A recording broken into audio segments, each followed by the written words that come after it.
Nice to meet you. I'm Charlie. My natural tendency is to be a people pleaser. I will likely be incredibly kind to you, incredibly nice, and always put your needs ahead of mine, which makes me tired and unwell because I don't look after myself and my own needs. If anyone has heard the thing about the babies on the plane, like you're always going to put the mask on yourself first as a parent of the baby, so that you're there to be able to put the mask on the baby. Like, that's kind of how I see my relationship with people pleasing. And I know that there are lots of people within the neurodivergent community more broadly, but specifically people who are autistic and have ADHD and also have lower support needs and an ability to mask, that have developed this very proficient people pleasing tendency to, hand in hand with their masking, become agreeable and not stick out.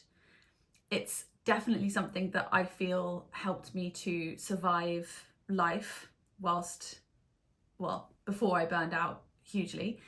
And it's therefore not something that I see as a bad thing. I try not to judge myself for having bad traits. I used to do that. When I found out that I was a people pleaser, I wasn't just nice. I was so down on myself, oh no, how could I have not realized? But honestly, it was a survival mechanism. And I still use people pleasing in certain situations with people that I don't know to get by. And that's okay. If that's what you have to do to keep safe, then that's fine. And it's not hurting anyone else. If anything, it's helping other people in that instance. So I thought we could start with a definition of what people pleasing is, because I love a definition. But strictly speaking, according to the Cambridge Dictionary, a people pleaser is someone who cares a lot about whether other people like them and always wants others to approve of their actions. That very much resonates with me. But there's also an element of people pleasing that definition doesn't cover for me, which is that people pleasing therefore inevitably entails the person who's doing the people pleasing consistently putting other people's needs, other people's opinions, other people's wants ahead of their own. And that's the part that for me is really, when it's on a chronic basis, can be really difficult to manage, because you end up burning out. You can have mental health problems, right, as a result of these things. It's really can be quite dangerous. I also found this quote online. It's from a random unnoted source, but it really resonated with me. It says, people pleasers are often seen as helpful, kind and agreeable, but they may have trouble advocating for themselves. This can lead to a pattern of self-sacrifice and self-neglect. So if we're in agreement that people pleasing is essentially where you as a people pleaser are putting other people's needs before your own, it would make sense that over time you become distanced further and further from your needs. And people pleasing as a sort of survival skill can happen from a very young age. And I don't want to generalize, because that's it's a silly thing to do on the internet generally. I can only talk from my own experience. But I do think that women tend to be socialized to people please more than men. And so if you are autistic and you have ADHD, but you're also a woman, I feel like that's another reason why people pleasing becomes such a go-to. And I'm sure there are other reasons for other people who have other intersectionalities that would mean that they're also susceptible or more susceptible to people pleasing. And so if we recognize that we are people pleasers, and actually I don't like calling myself a people pleaser, because I feel like it makes it sound as if that is who I am, when I see it more as a coping mechanism that I developed to navigate life as an undiagnosed autistic person who has ADHD. But the people pleasing that I have done historically has definitely lent itself to me not understanding what my needs are.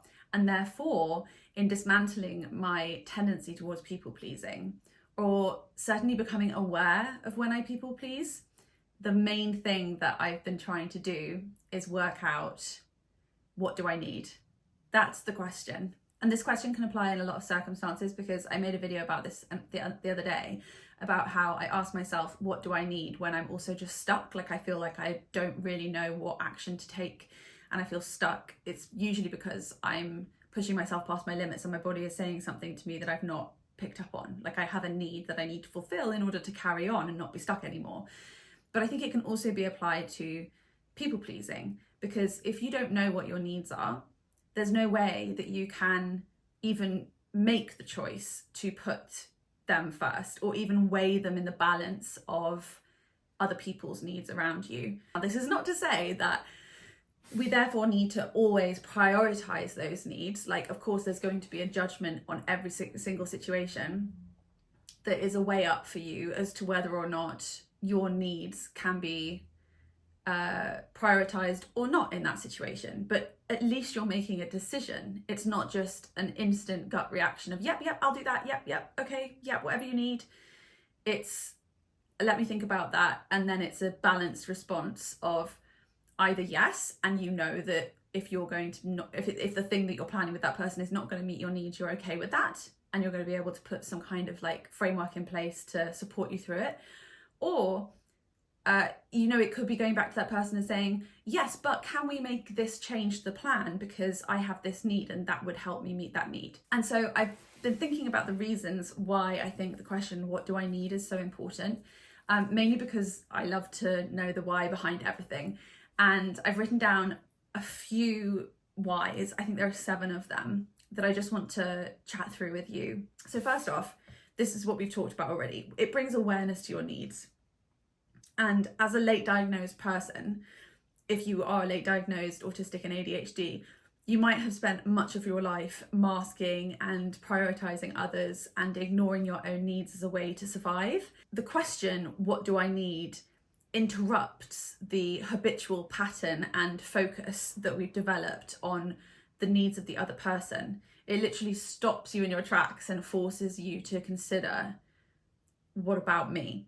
Specifically with ADHD, with the tendency towards impulsivity and difficulty dealing with distraction, it's also a question that is important because it helps you to refocus on what really matters in making the decision you're making. If you're leaning towards people pleasing, for me at least, sometimes it's because I'm distracted and I'm feeling impulsive and I'm not even thinking about like what I might need in that situation, especially when it's a plan way in the future.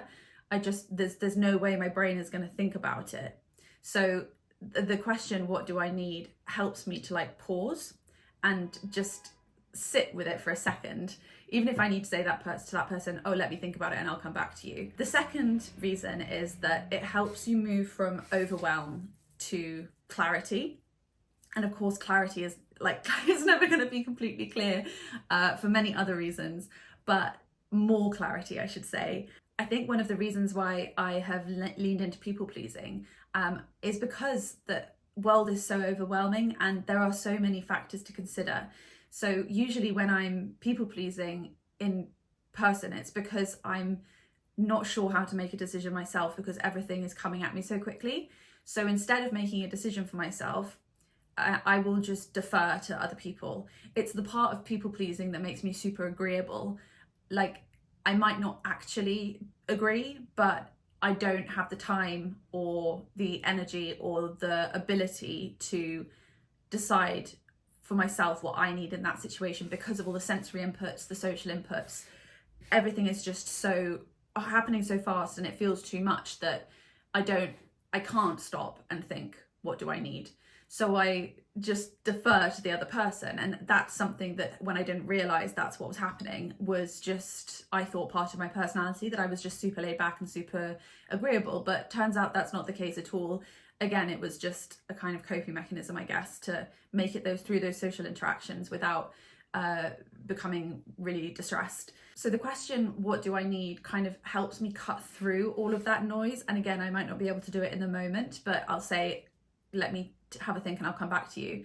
And when I ask myself that question in a place where I'm not bombarded with social cues and sensory stuff all at once, it often is clearer to me what I need. And it's because I've managed to simplify everything, put myself in an environment where I can actually think about things clearly and then take one step, like one actionable step towards working out what it is that I need. The third reason is that I find it helps me with buzzword, but grounding practices, and specifically sort of tapping into my nervous system and how I'm feeling physically.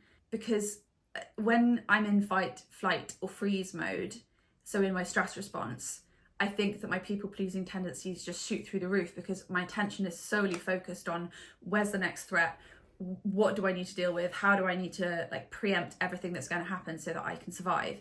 And when you're asking yourself, what do I need? It's inherently not selfish in the conventional way, but it's a very selfish question in the sense that like you have to feel safe enough to ask yourself that question, if that makes sense.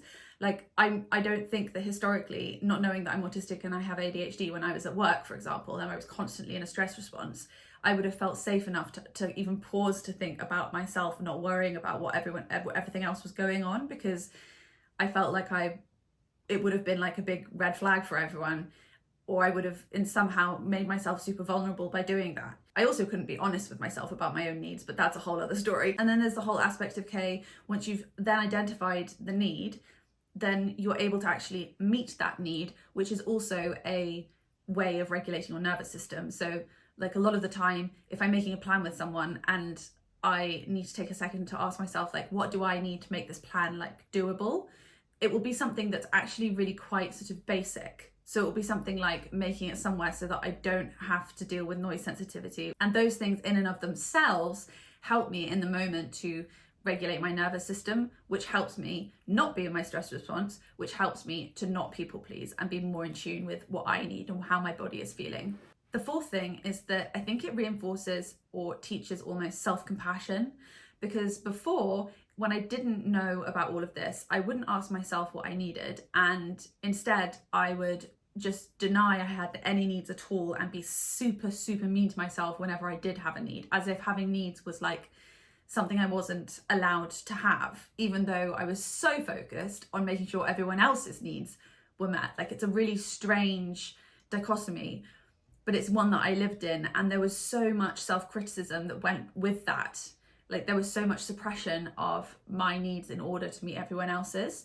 And so I feel as though being able to ask yourself, what do I need, and genuinely listen to yourself is a practice of self-compassion, because it's almost like listening to the smaller child within you who is asking for your help, and you're having to be really kind and patient and accepting of what they're telling you, of the limits, of their needs, of all of this sort of stuff, instead of just pushing through or pretending like it doesn't matter. And hand in hand with building self-compassion, I feel like it therefore builds trust. Like you are able to build trust within yourself.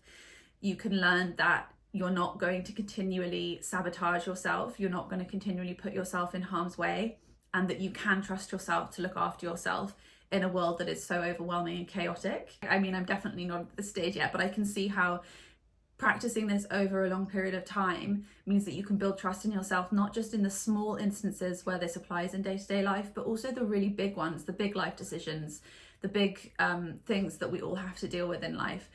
Those are the things that are inherently probably more stressful than the day-to-day things, but that are also like really rife for people pleasing and have a big impact on the trajectory of your life. And then number 6 is that I think all of this means that you build a sense of agency, as if you are, I don't like the word control because I refuse to believe I'll ever be in control of anything, because the whole world is unknown, but it does make you feel as though you have agency over your life, which you do. You can make choices for yourself. You can decide how you want to spend your time, who with, right? Like, you're the only person that can live the life in the body, in the mind, in the soul that you have. And I think for people who are autistic and have ADHD, there's like an extra element here of how important it is to ask yourself this question for the sake of agency, because as someone with ADHD, I feel like the world is constantly spinning. Like, there's so much everywhere all the time.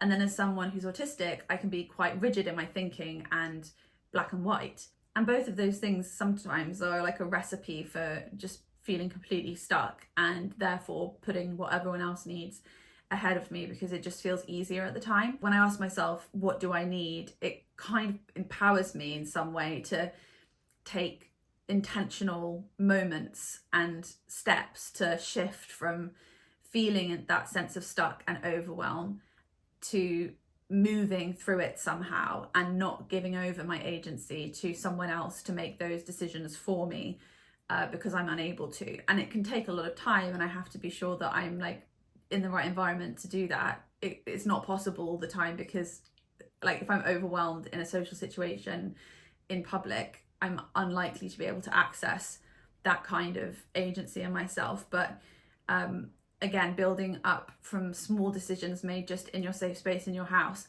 is such a skill. And then the last point, which I think is like the pinnacle really, is that number 7, it prevents or helps mitigate burnout, which for autistic people is particularly difficult.